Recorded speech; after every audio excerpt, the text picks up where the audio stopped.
Let's talk about processes. Do you know what's a process? A process is an instance of a running program. To see all the running programs or all the running processes, we can use the ps command. So we have two processes. One is running bash, the other is running ps. Now, technically, ps was a very short-lived process. It only existed while this command was producing this output. So now it doesn't exist anymore. However, if we run ps one more time, we see ps again, because once again, while ps was preparing this command, it was being executed, okay? So technically, the only process that is running right now is bash. Do you remember bash? Bash is short for Bourne Again Shell. It's the program that we're interacting with here, the program that takes our commands and sends them to Linux for execution. That's bash.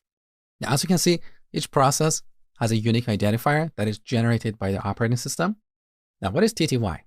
That is short for teletype. And over here, we can see the type of terminal the user is logged into. So PTS is short for pseudo terminal. Don't worry about what it really means. There is some long history, but a short explanation is that this kind of terminal window that we are using, this is called a pseudo terminal. So PTS/0, that represents the first terminal window. So if I open another terminal window and start this container and then execute the same command, we're going to see PTS/1. So in this column, we can see which terminal the user is logged into, okay? Now, time is the amount of CPU time each process consumed. So both these processes are very lightweight. They're not taking much of CPU time. But sometimes you notice your system getting slow. That's because some process is taking so much of CPU time. In that case, you want to kill that process. Let me show you how to do that. First, I want to create a process and put it in the background. So in Linux, we have the sleep command. If I type sleep 3, now the prompt sleeps for 3 seconds and then wakes up. Now, what if you want to put this in the background so we can execute other commands? We append an ampersand here. Now this is in the background and we can execute other commands. So let's run sleep with a longer wait, let's say 100 seconds. And we want to put this in the background.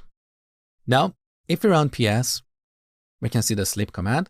As you can see, this command is not taking much of CPU time. So it's a light process. But let's say we want to kill this. This is where we use the kill command. And here we specify the process ID for the bad boy. So that is 38. Now that is gone. So let's run ps one more time. That process is terminated. Beautiful.